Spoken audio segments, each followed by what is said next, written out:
तो साथियों नमस्कार, मैं हूं डॉक्टर अंबरीश और आप देख रहे हैं हिंदी मेंस की कक्षा। आज की इस कक्षा में हम लोग चर्चा करेंगे कि आदिकाल से अगर कोई प्रश्न पूछा जाता है तो किस तरह का प्रश्न बन सकता है और हमें उत्तर लेखन कैसे करना चाहिए, क्योंकि हमारी सबसे बड़ी चिंता का जो विषय होता है वो यही होता है कि हम अच्छा उत्तर कैसे लिखें। अगर हम अच्छा उत्तर लिखना जान जाते हैं तो जो सबसे बड़ी समस्या हमारे सामने है वो अपने आप ही समाप्त हो जाती है। ठीक है, तो चलिए आज हम इसी पर चर्चा कर रहे हैं कि हम अगर अच्छा उत्तर लिखना चाहें तो हम कैसे लिख सकते हैं।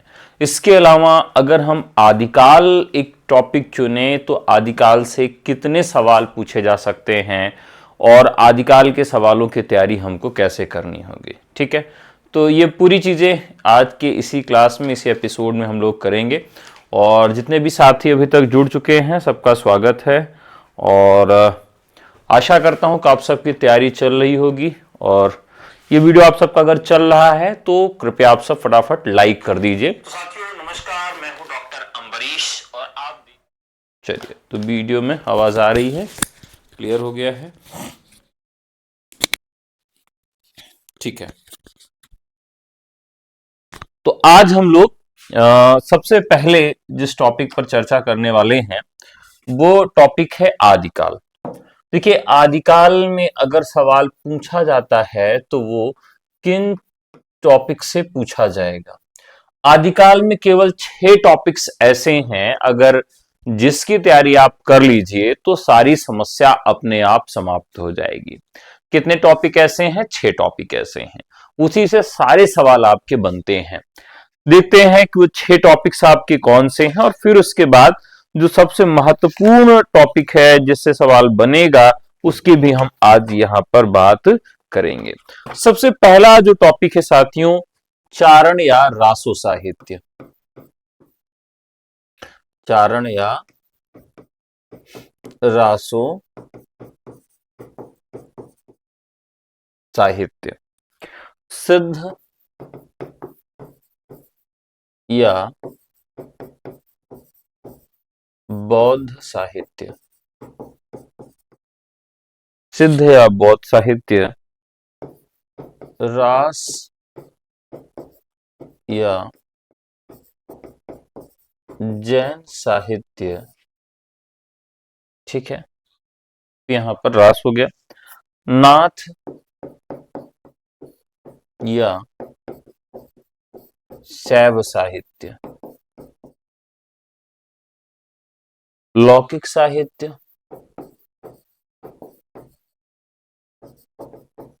लौकिक साहित्य और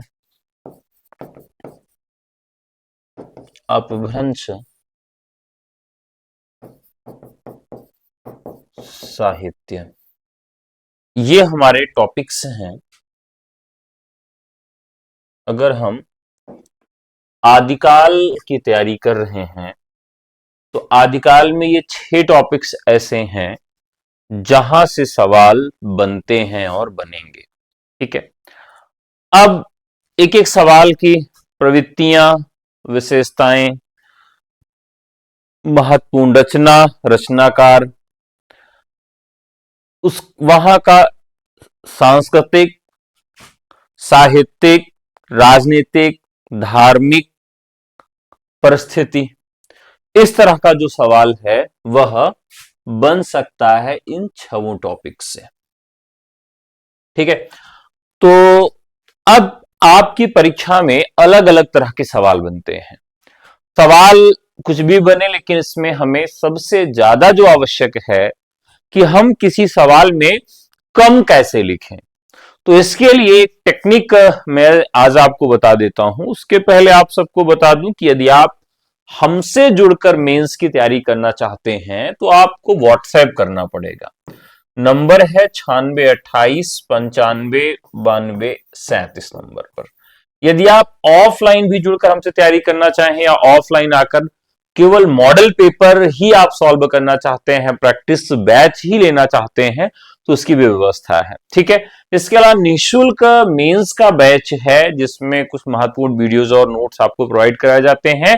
उसके लिए भी आपको कमेंट बॉक्स में टेलीग्राम का लिंक मिल जाएगा, डिस्क्रिप्शन में मिल जाएगा, वहां पर आप क्लिक करके भी जुड़ सकते हैं। ठीक है, तो जो एक महत्वपूर्ण चीज है मेंस के लिए वो क्या होती है कि आपको किसी भी टॉपिक के की पॉइंट्स, महत्वपूर्ण बिंदु जो है,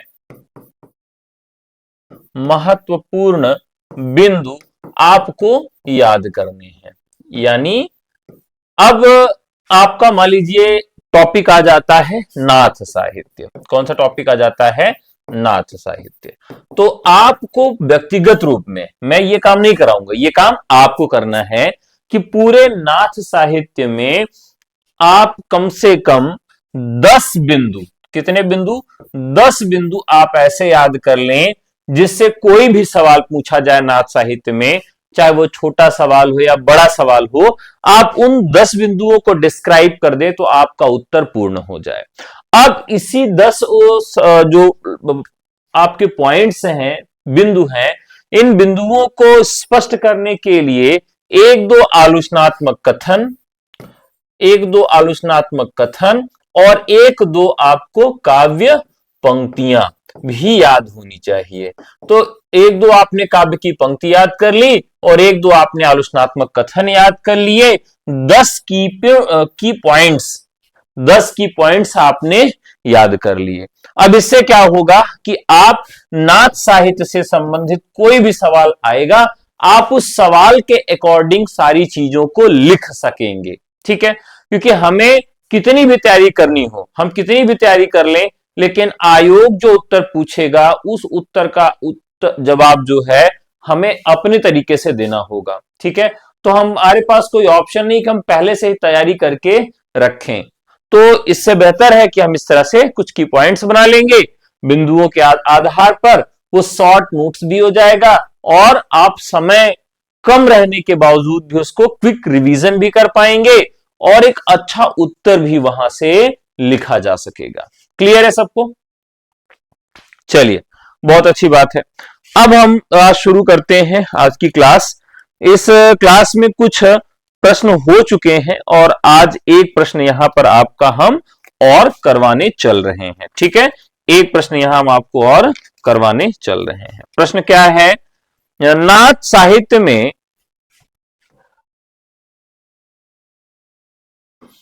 नाथ साहित्य में खड़ी बोली का आरंभिक स्वरूप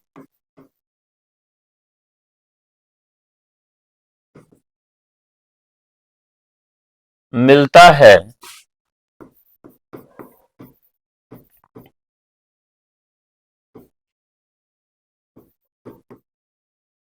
उदाहरणों से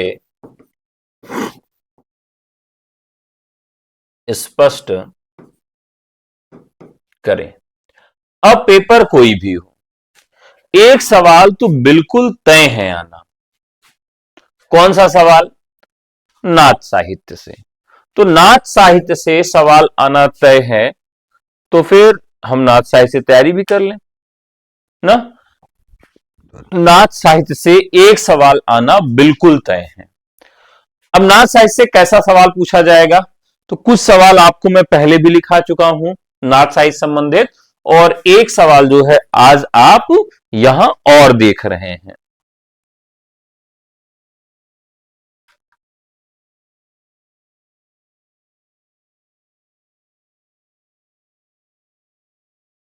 ठीक है, चलिए लिखते हैं इसका उत्तर। नाथ साहित्य सिद्ध संप्रदाय की परंपरा में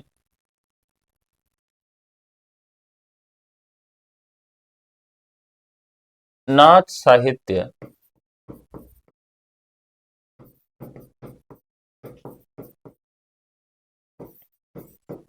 वस्तुतः साहित्य के रूप में नहीं रचा गया,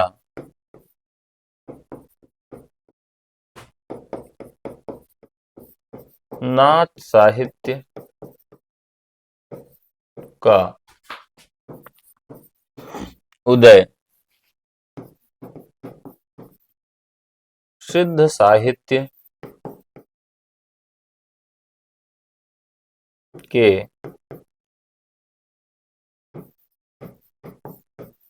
प्रतिक्रिया स्वरूप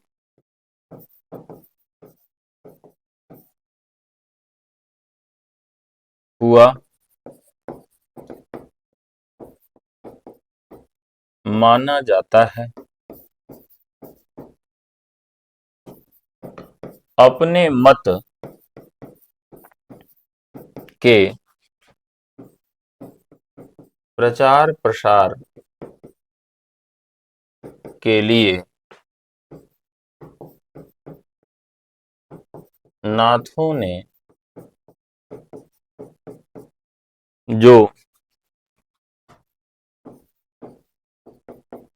रचनाएं की वह नाथ साहित्य कहलाती है। यानी एक चीज तो यहां बिल्कुल ही स्पष्ट हो गई कि जो ये नाथ हैं कि इन्होंने बिल्कुल भी नहीं सोचा था कि हमें कोई साहित्य लिखना है या हम कोई साहित्य लिख रहे हैं। इन्होंने केवल अपना जो मत है उस मत को ही प्रचारित करने का प्रयास किया और उस मत के प्रचार में इन्होंने जो लिखा उसी को हम नाथ साहित्य के नाम से जानते हैं।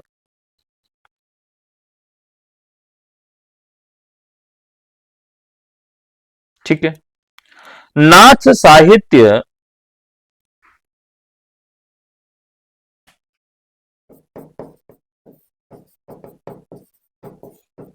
नाथ साहित्य का लेखन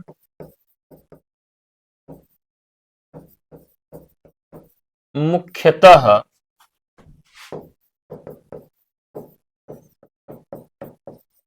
अर्धमागधी अर्धमागधी अपभ्रंश में हुआ। अर्धमागधी अपभ्रंश में हुआ है, परंतु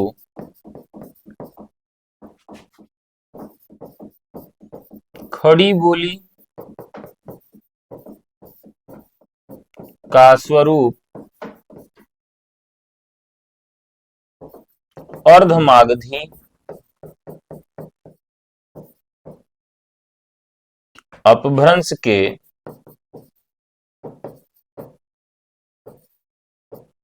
परिष्कार से हुआ है। अपभ्रंश के परिष्कार से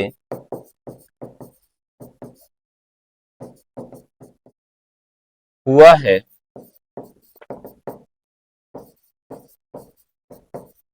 अतः यहां खड़ी बोली के कुछ उदाहरण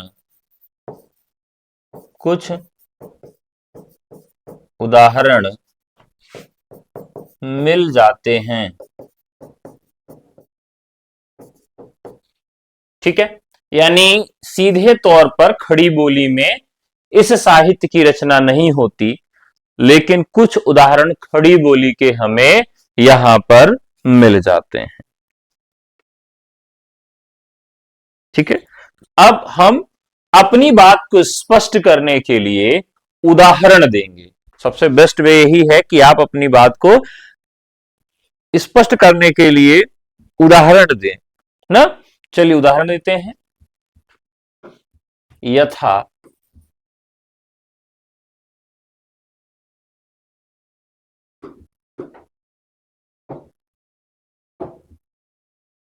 यथा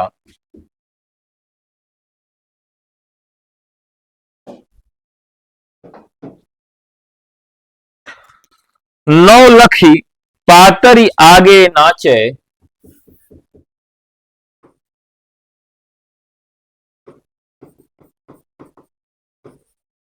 नौ लखी पातरी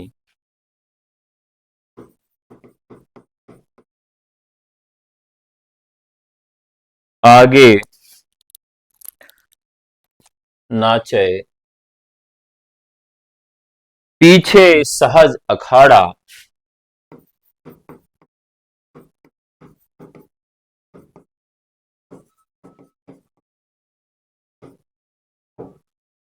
पीछे सहज अखाड़ा, ऐसे मन ले जोगी खेले। ऐसे मन ले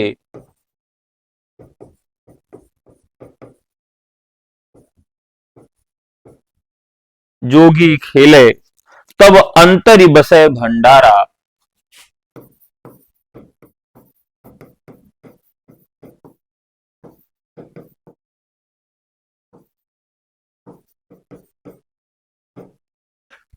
तब अंतरि बसे भंडारा।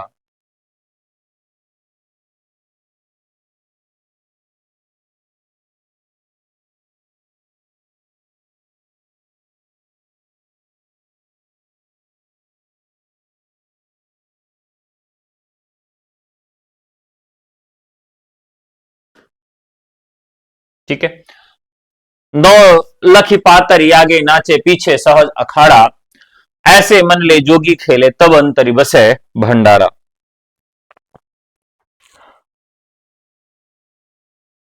शब्द योजना।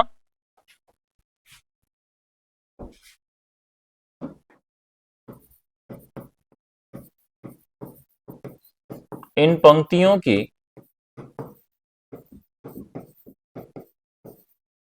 शब्द योजना।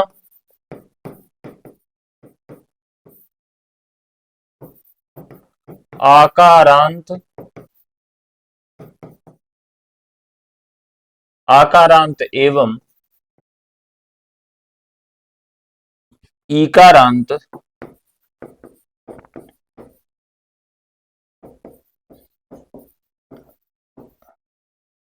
शब्दावली। खड़ी बोली हिंदी की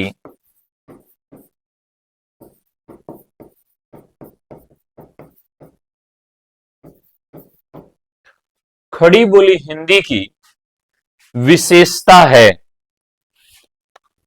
ठीक है।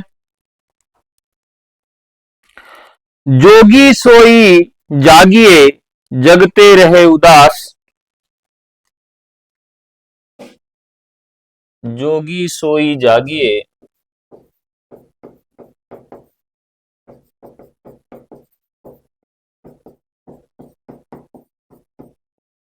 जागिए, जगते रहे उदास।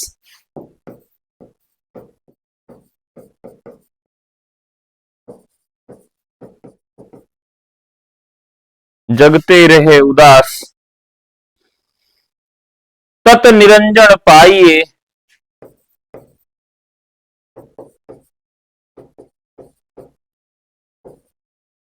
तत निरंजन पाइए, कहे मछंदर नाथ।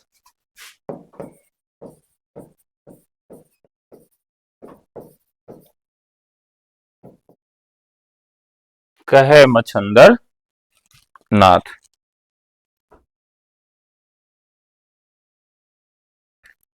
विभेदक विशेषता। विभेदक व्यवस्था के रूप में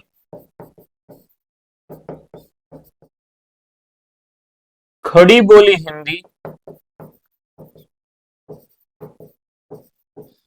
हिंदी में नौ वर्ण के स्थान पर नावर्ण के स्थान पर अणा का प्रयोग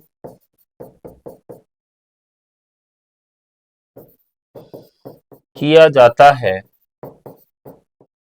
किया जाता है। यह महत्वपूर्ण बिंदु से यहाँ खड़ी बोली हिंदी का कुछ स्वरूप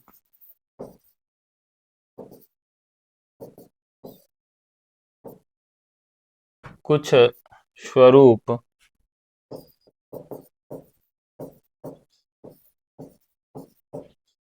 कुछ स्वरूप मिलता है। तो ये हमने कुछ विशेषताओं के माध्यम से इसको दिखाया। अब हम एक तो ये देखेंगे कि जो साहित्य लिखा गया उसमें जो भाषा की बनावट है उसके आधार पर इसमें क्या था, और दूसरा चरण जो हमारा इसमें मिलता है वो है साहित्यिक स्तर पर। यानी जब भी हम किसी सवाल का उत्तर लिखेंगे भाव पक्ष और कला पक्ष दोनों को आधार बना के लिखेंगे। तो भाव पक्ष कला पक्ष में जो भाषा है वो तो हमने बता दिया। अब बात आती है कला पक्ष की। तो भाव पक्ष की, कला पक्ष में तो भाषा आ गई। साहित्यिक प्रवृत्तियों के स्तर पर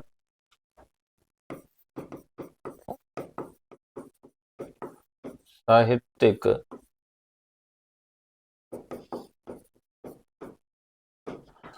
प्रवृत्तियों के स्तर पर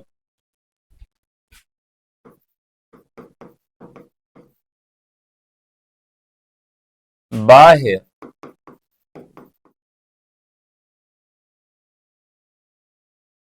बाह्य आडंबरों का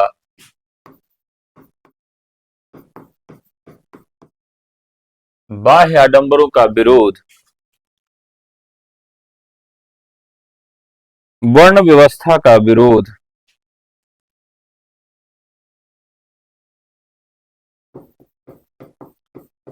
वर्ण व्यवस्था का वर्ण व्यवस्था का तिरस्कार आदि खड़ी बोली साहित्य के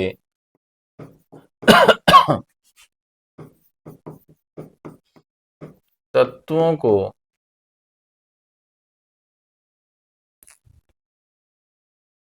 धारण करता है, तत्वों को धारण करता है,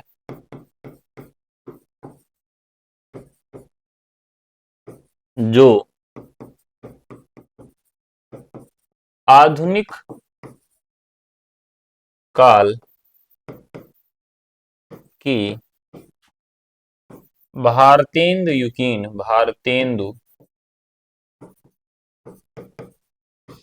युगीन खड़ी बोली में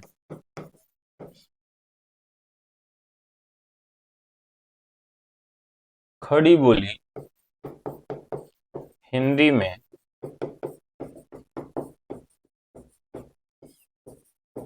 मिलता है।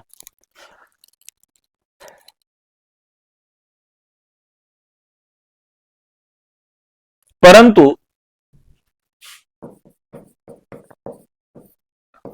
अंततः यह मानना चाहिए कि नाथ संप्रदाय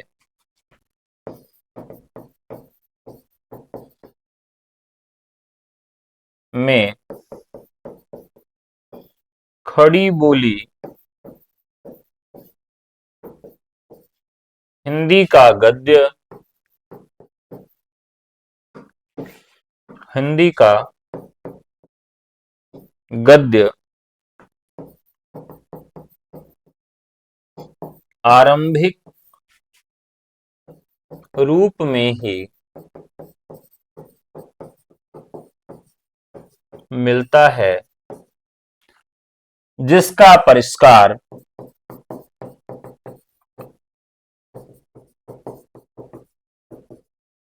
आधुनिक काल में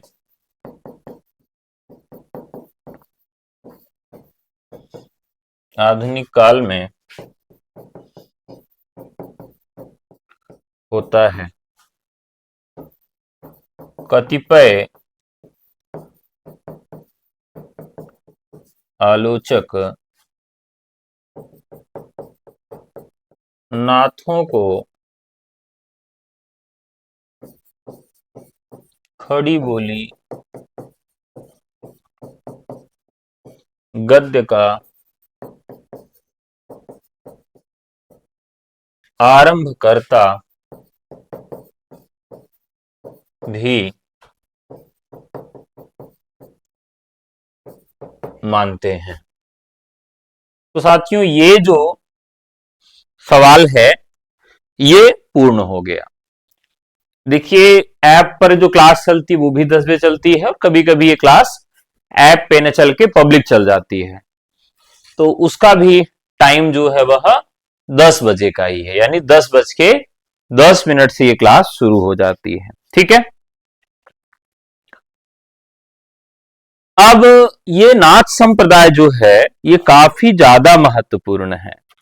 अब नाथ संप्रदाय क्यों महत्वपूर्ण है साथियों, तो इसका एक ही जवाब है कि आप जानते हैं कि यूपी में तो ये और भी महत्वपूर्ण हो जाता है, और यूपी के अलावा भी कोई सेंट्रल का एग्जाम होता है तो उसमें भी नाथ संप्रदाय काफी महत्व हो जाता है।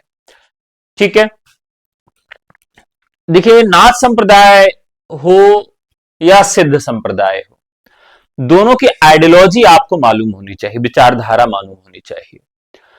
तो सिद्धों की परंपरा के विरोध में नाथ संप्रदाय का जन्म होता है, और अगर इन्हें हम पूरब और पश्चिम के माध्यम से समझने का प्रयास करें तो भारत का जो पूर्वी क्षेत्र है, भारत का जो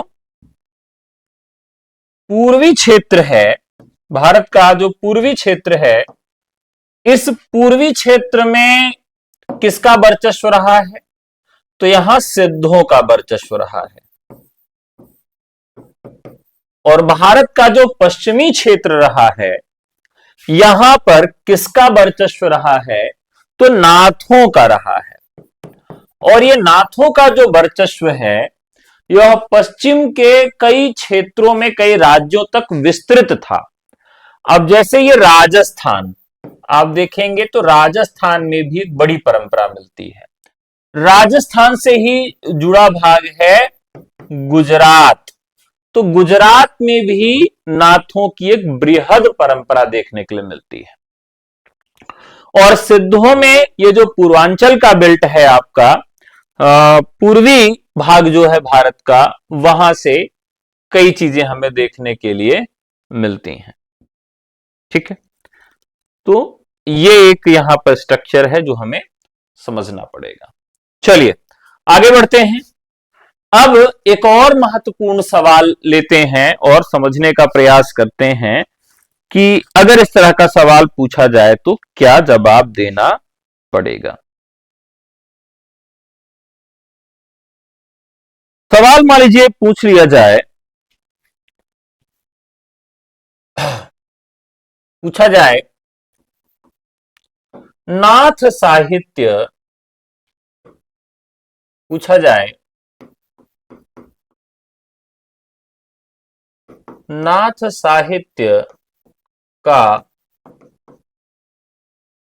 आरंभकर्ता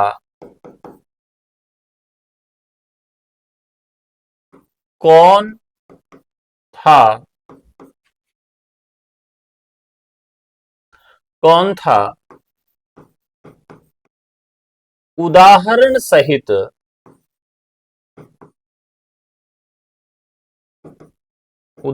सहित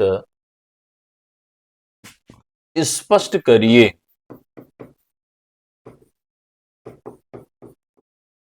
अब ये नाथ साहित्य पर जो सवाल है काफी महत्वपूर्ण हो जाता है। क्यों महत्वपूर्ण होता है? क्योंकि आप देखें तो एक इतिहास वाला वर्ग है जो नाथ संप्रदाय का प्रणेता मत्स्येंद्र नाथ को मानता है, वहीं साहित्य में हम गोरखनाथ को नाथ संप्रदाय का प्रवक्ता या प्रणेता मानते हैं। तो इस तरह का अगर सवाल बनता है तो कैसे हमें जवाब लिखना पड़ेगा?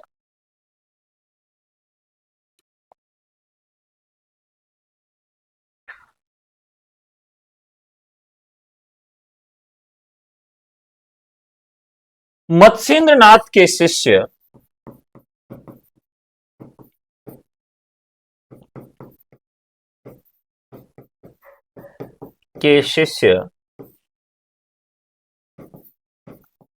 गुरु गोरखनाथ ने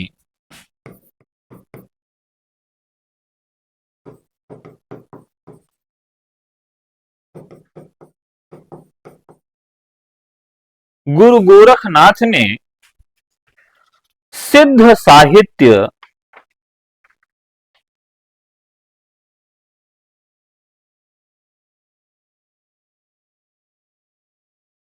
अब एक चीज और यहां पर याद रखना पड़ेगा कि मत्स्येंद्र नाथ के शिष्य गुरु गोरखनाथ ने सिद्ध साहित्य की प्रतिक्रिया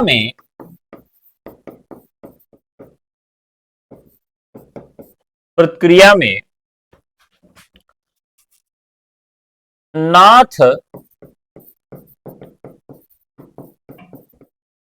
साहित्य की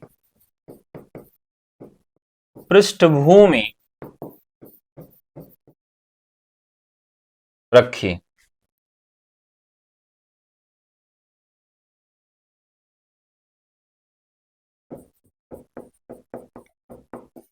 प्रामाणिक तथ्यों के आधार पर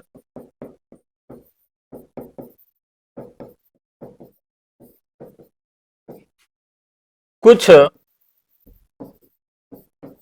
सिद्धों ने सिद्ध मार्ग छोड़कर नाथ पंथ को स्वीकार कर लिया था।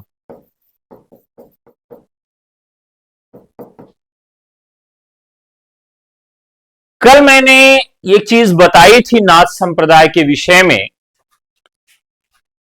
उसमें मैंने बताया था प्रवृत्ति और निवृत्ति। अब ये लाइन उसमें आपको जोड़ना होगा।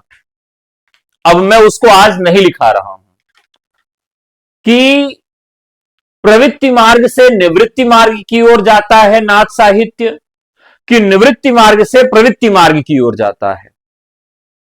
तो आप इसे जरूर लिख लेंगे यहां पर, क्योंकि कल मैंने आपको लिखाया था ये, और ये पूरे एक लाइन पूरे सिद्ध और नाथ साहित्य के उद्भव और विकास की लक्ष्मण रेखा है। प्रवृत्ति मार्ग से निवृत्ति मार्ग या निवृत्ति मार्ग से प्रवृत्ति मार्ग, ये कल मैंने आपको बताया था। ठीक है, तो एक लाइन इसमें आप जोड़ लेंगे तो पूरी बात आपकी और प्रामाणिक हो जाएगी। ठीक है, अब गोरखनाथ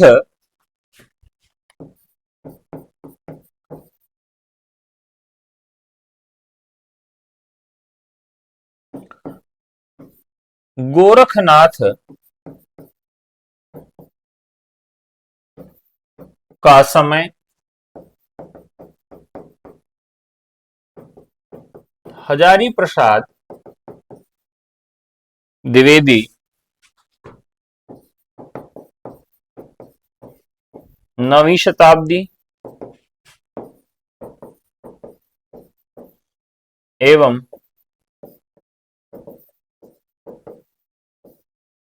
शुक्ल जी 13वीं शताब्दी मानते हैं। गोरखनाथ की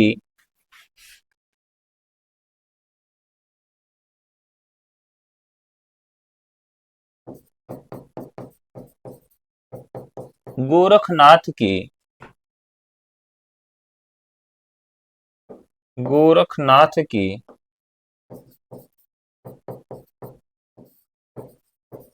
कुल 40 रचनाएं मानी जाती हैं।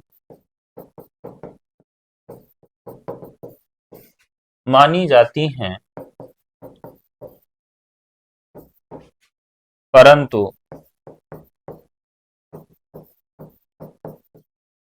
पीताम्बर दत्त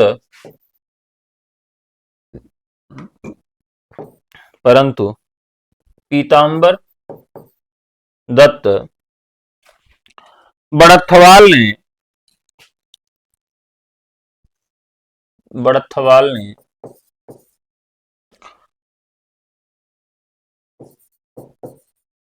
ने केवल 14 रचनाएं ही उनकी प्रामाणिक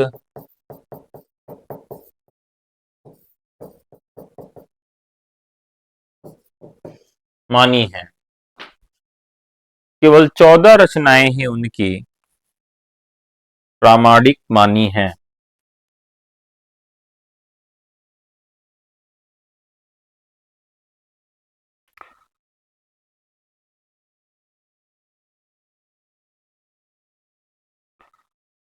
ठीक है, अब इसके बाद इसमें हम लिखेंगे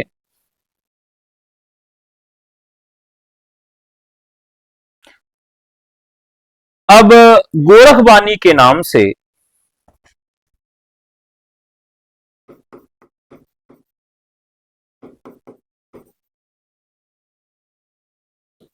से इनकी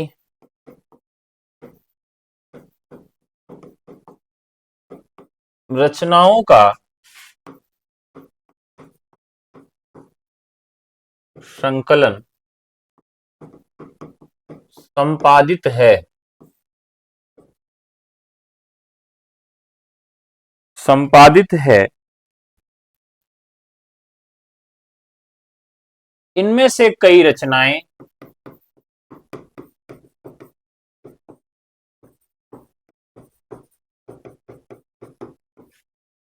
साहित्य की सीमा में साहित्य की सीमा में आती हैं। आचार्य शुक्ल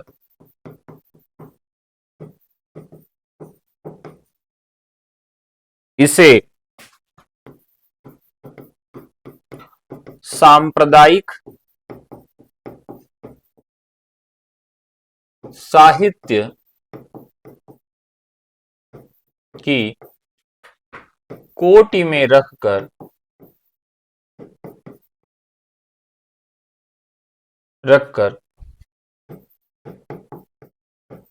शिष्ट साहित्य से बाहर रखते हैं। साहित्य से बाहर रखते हैं।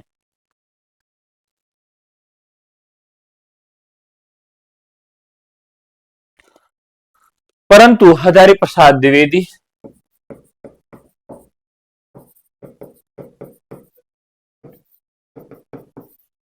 हजारी प्रसाद द्विवेदी इनकी रचनाओं को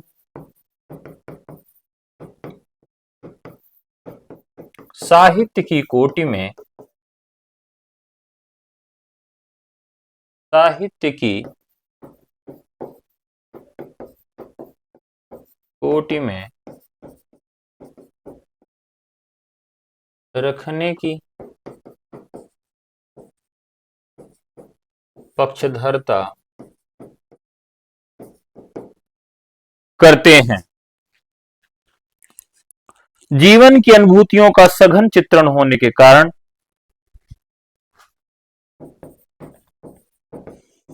जीवन की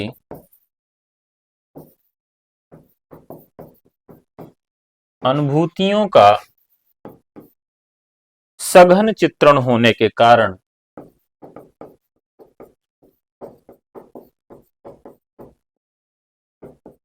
होने के कारण इनकी रचनाओं को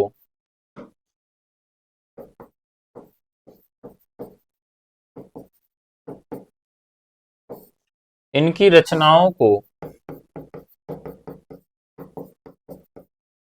साहित्य की कोटि में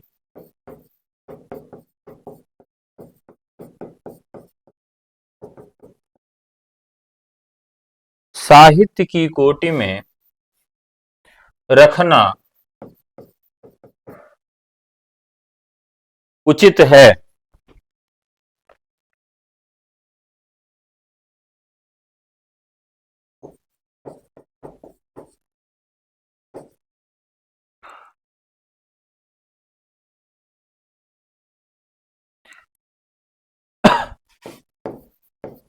इसकी साहित्यिकता को न्याय संगत न मानने पर भक्ति काल का भक्ति काल की संत काव्य परंपरा का उद्भव बताना भी कठिन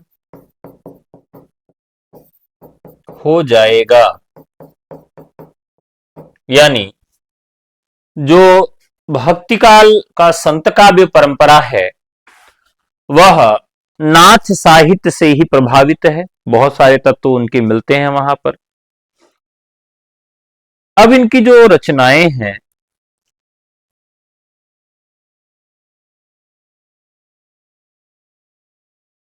सबदी शिष्यादर्शन प्राण संकली,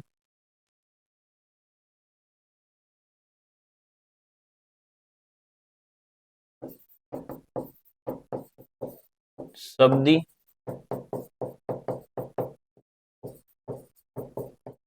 शिष्यादर्शन,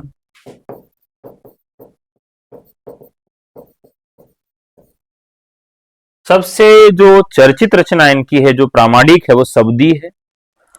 पद पद नरवय बोध,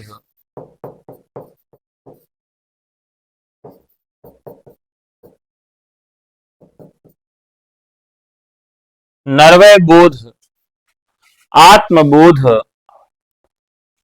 अभय मात्रा जोग,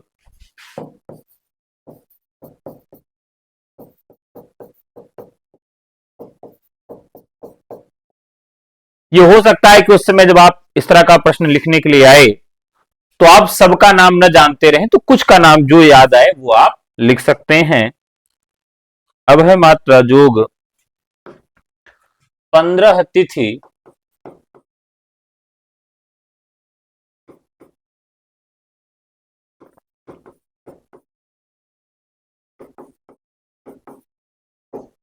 15 तिथि सप्तवार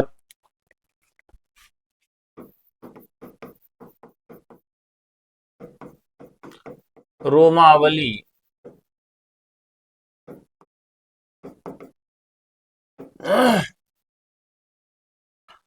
ज्ञान तिलक, ज्ञान चौतीसा,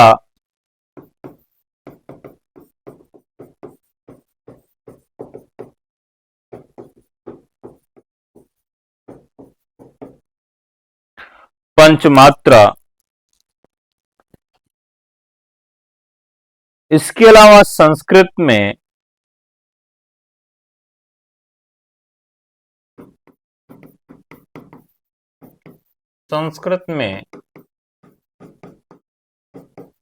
गोरक्ष शतक आदि महत्वपूर्ण रचनाएं मिलती हैं।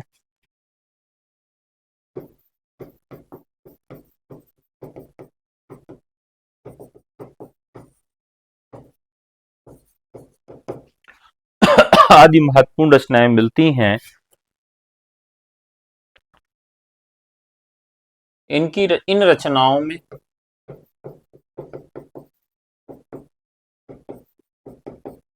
गुरु महिमा,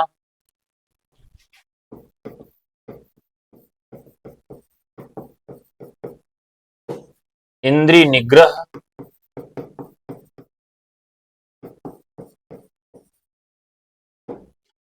तो इंद्रिय निग्रह का मतलब होता है कि अपनी इंद्रियों को हम कैसे काबू में रखें। प्राण साधना,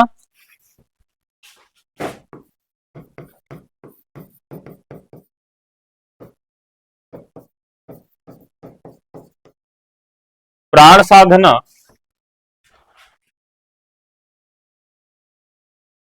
वैराग्य, मना साधना, कुंडलिनी जागरण,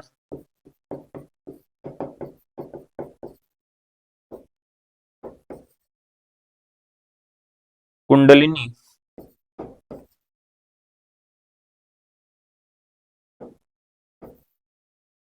कुंडलिनी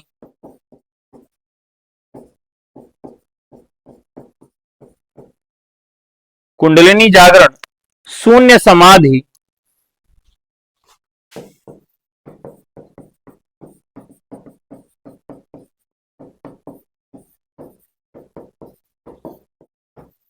आदि का वर्णन,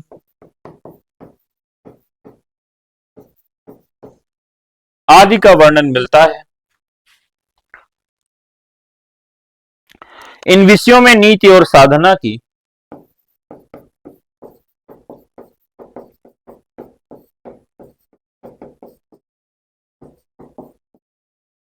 नीति और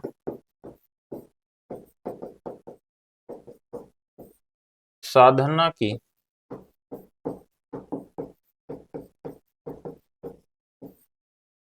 विशेषता मिलती है। ठीक है।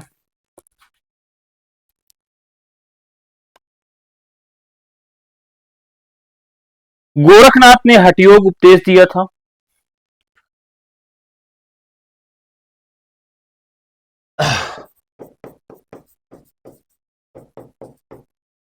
गोरखनाथ ने हठयोग का उपदेश दिया।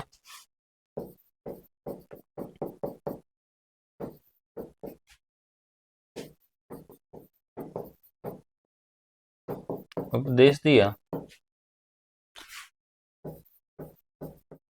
हठ योगियों का सिद्ध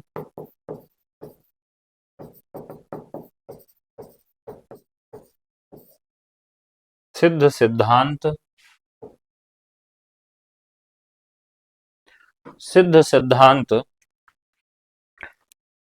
पद्धति ग्रंथ के ह का अर्थ सिद्धांत पद्धति ग्रंथ में ह सूर्य तथा ठ का अर्थ चंद्र है। ह सूर्य तथा ठ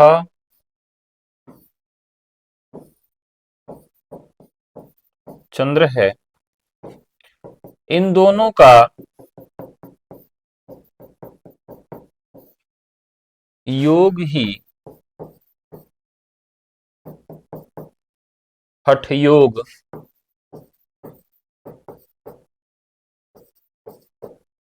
इन दोनों का योग ही हठ योग कहलाता है। गोरखनाथ ने खट चक्रों वाला योग मार्ग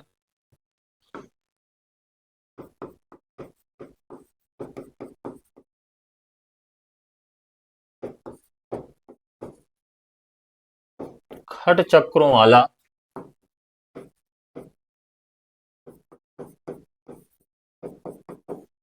योग मार्ग हिंदी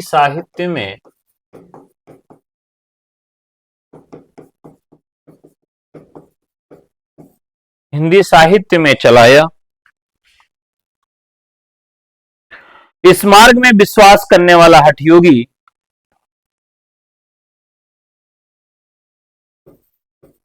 इस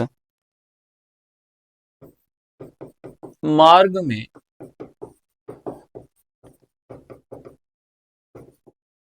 विश्वास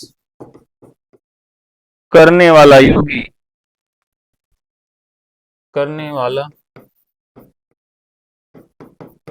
योगी हठ योग द्वारा शरीर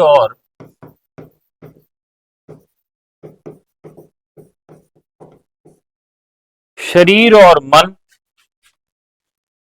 को शुद्ध करके शून्य में समाधि लगाता है।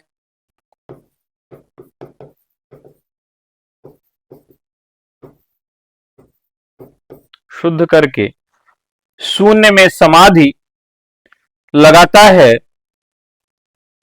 करके शून्य में समाधि लगाता है और परब्रह्म का साक्षात्कार करता है।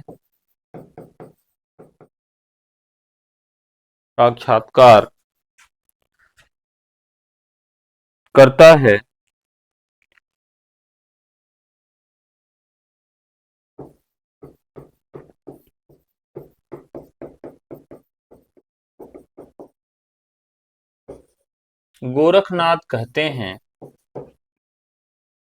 धीर वही है जिसका चित्त विकार साधन होने पर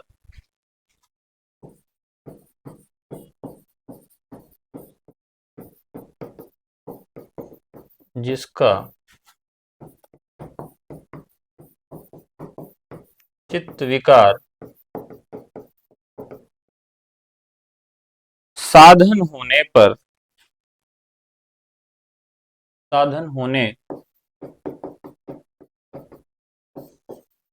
भी विकृत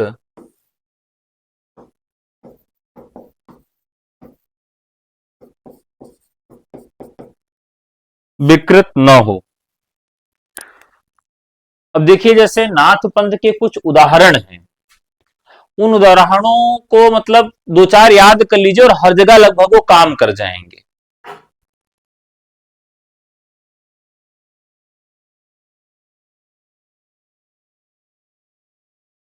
सर, यूपीपीएससी का प्रीवियस ईयर इतना टफ तो नहीं पूछेगा? इसमें टफ जैसा क्या है, सवाल बहुत आसान पूछे जाएंगे। ठीक है, उत्तर आपको कठिन लिखना है। कठिन उत्तर लिखने का मतलब यह है कि आपको उत्तर इस तरह से लिखना है कि औरों से वो अलग हो।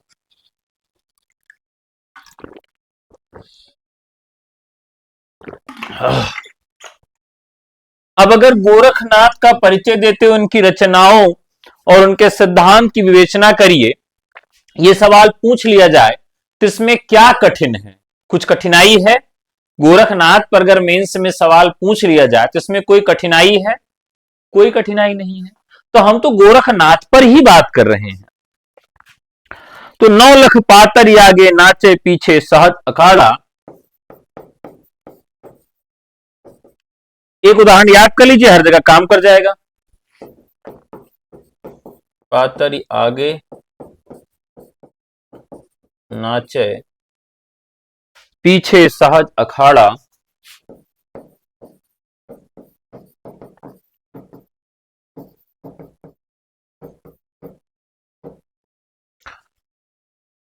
ऐसे मन लय जोगी खेले, ऐसो मन लय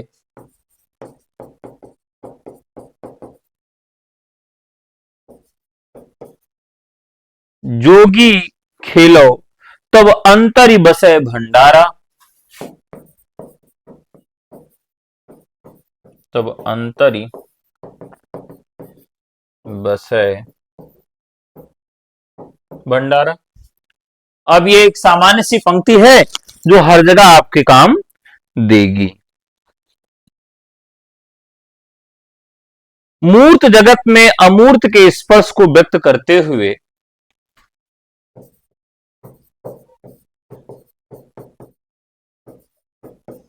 मूर्त जगत को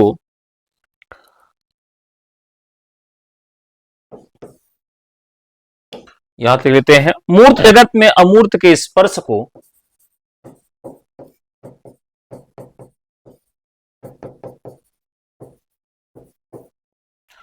अमूर्त के स्पर्श को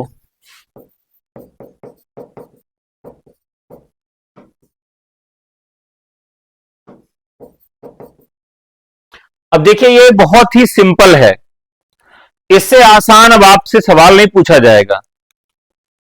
ठीक है, स्पर्श को व्यक्त करते हुए उन्होंने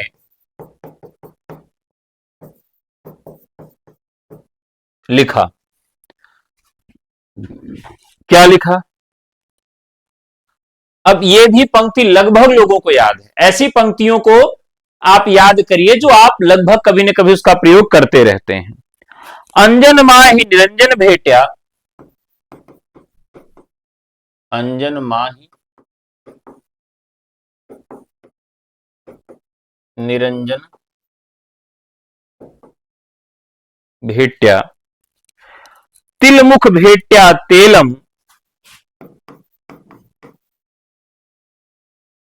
तिलमुख भेट्या तेलम। मूरत माही अमूरति परस्या,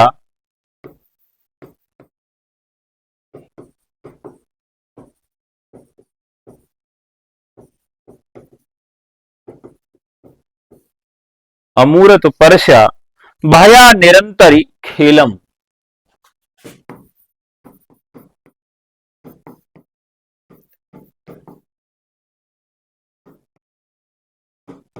खेलम।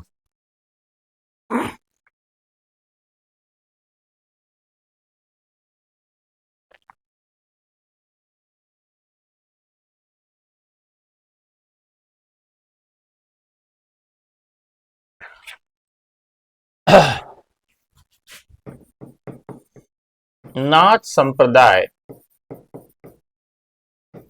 का कला पक्ष एवं भाव पक्ष, भाव पक्ष हिंदी साहित्य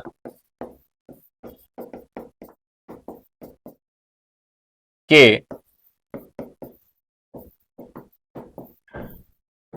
भक्तिकालीन संत काव्य परंपरा में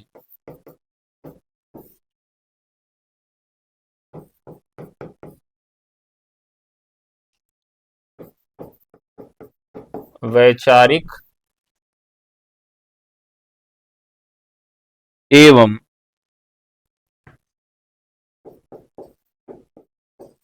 भाषा छंदों के स्तर पर भी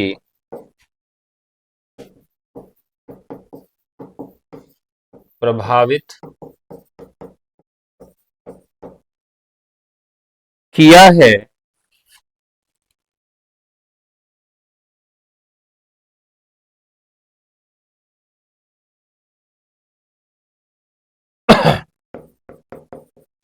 नाथ साहित्य भक्ति काल की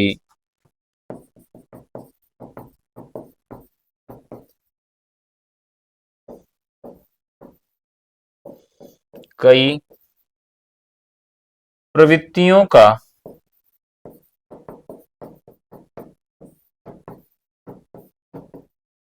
जन्म दाता है। तो ये भी उत्तर आपका इस तरह से पूर्ण हो जाता है।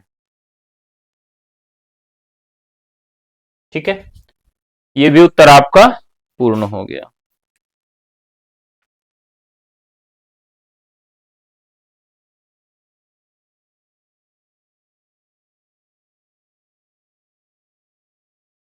ठीक है,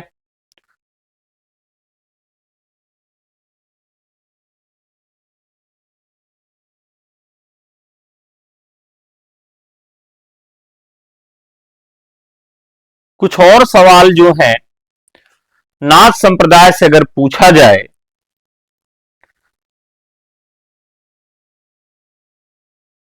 तो वो क्या क्या बनेगा, वो हम आपको बता देते हैं कि अगर नाथ संप्रदाय से सवाल बनेगा तो क्या क्या बन सकता है। एक तो नाथ संप्रदाय का उत्पत्ति एवं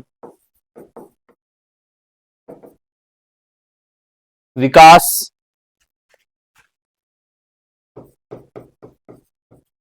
गोरखनाथ का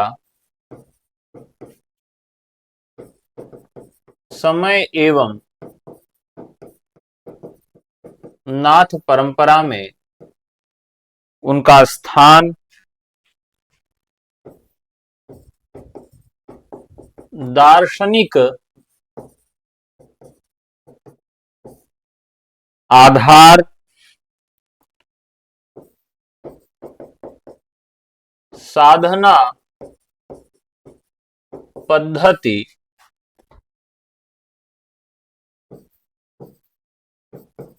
हठ योग और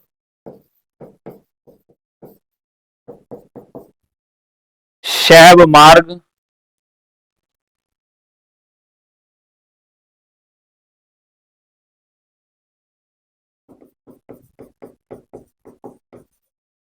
सामाजिक योगदान एवं साहित्यिक प्रदेय,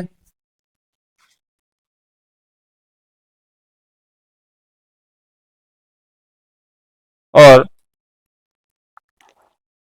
एक सवाल इसमें और बनेगा, नाथ एवं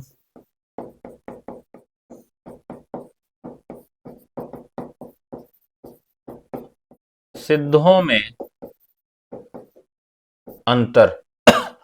अब केवल नाथ संप्रदाय से अगर सवाल बने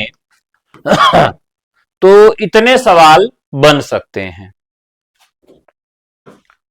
कहां से बन सकते हैं? तो नाथ संप्रदाय से इतने तरह के सवाल बन सकते हैं। ठीक है,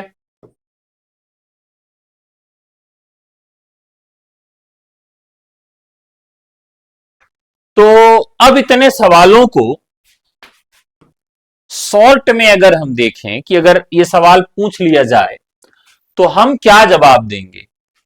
मान लीजिए सवाल पूछ लिया जाए उत्पत्ति और विकास, तो आपको इसका पॉइंट बना लेना है कि अगर उत्पत्ति और विकास पूछेगा तो 5 पॉइंट हम लिख के रख लें।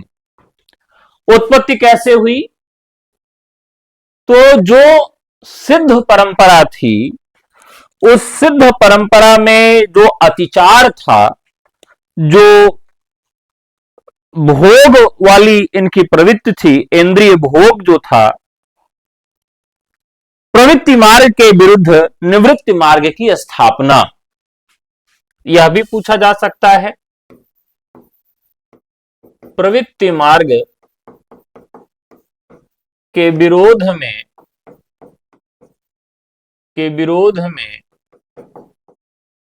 निवृत्ति मार्ग की स्थापना। देखिए, नाथ संप्रदाय से संबंधित अगर आपको जवाब लिखना है तो ये एक पंक्ति आप जरूर याद रखेंगे। कौन सी पंक्ति? प्रवृत्ति मार्ग के विरोध में निवृत्त मार्ग की स्थापना।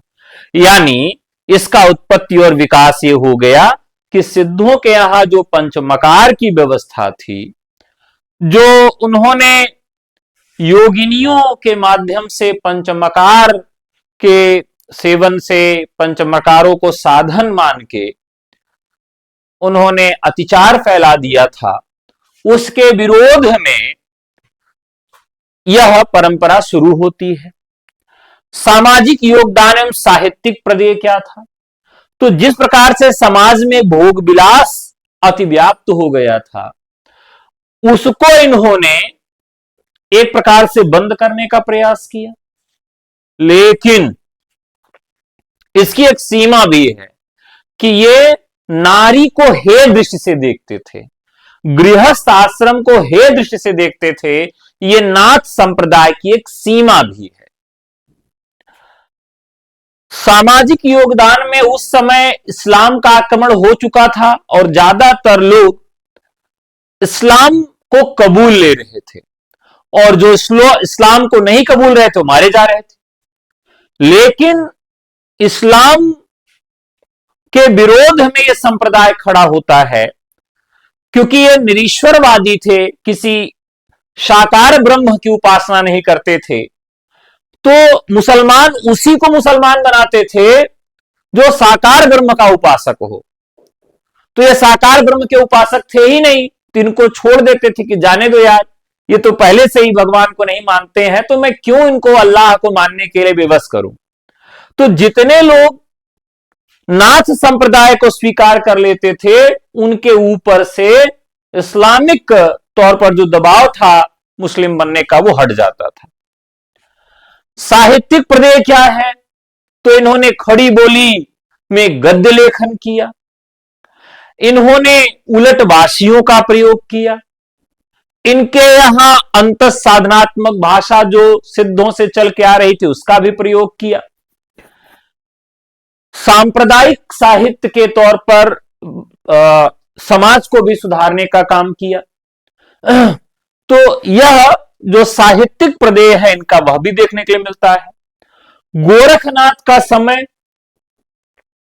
पीतांबर दत्त बड़थवाल, रामचंद्र शुक्ल, हजारी प्रसाद द्विवेदी, राम कुमार वर्मा इत्यादि आलोचकों ने इनका समय क्या निर्धारित किया है, यह भी आपको बताते के साथ जो है गोरखनाथ का समय और उनका नाथ संप्रदाय में क्या जगह है, क्या स्थान है, वह भी आपको बताना पड़ेगा। दार्शनिक आधार क्या था इनका? दार्शनिक आधार में आप बात करेंगे कि ये जो निवृत्ति मार्ग है या जो इनका हठ योग है, वह भी आप बताएंगे। और इसी में शून्य साधना,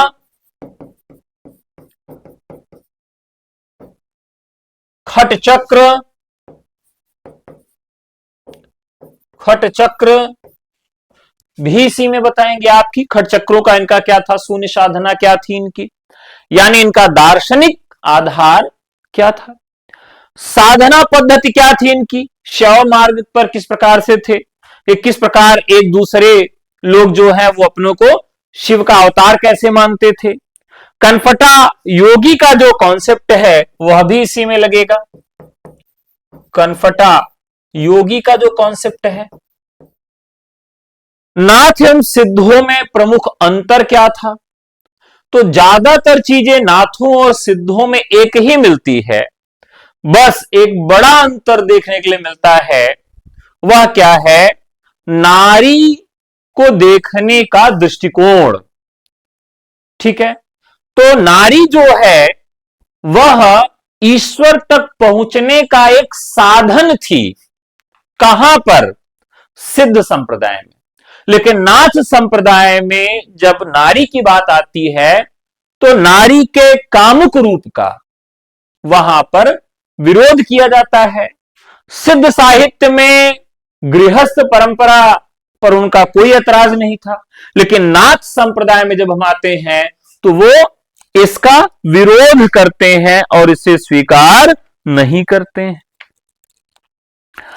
इसके बाद एक सवाल यहां पर और बनता है कि सिद्ध करिए नाथ साहित्य है या नहीं है, या आपके मत से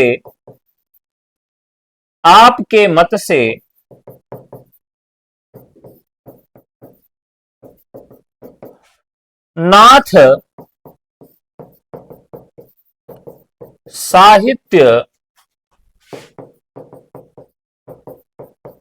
साहित्य कोटि में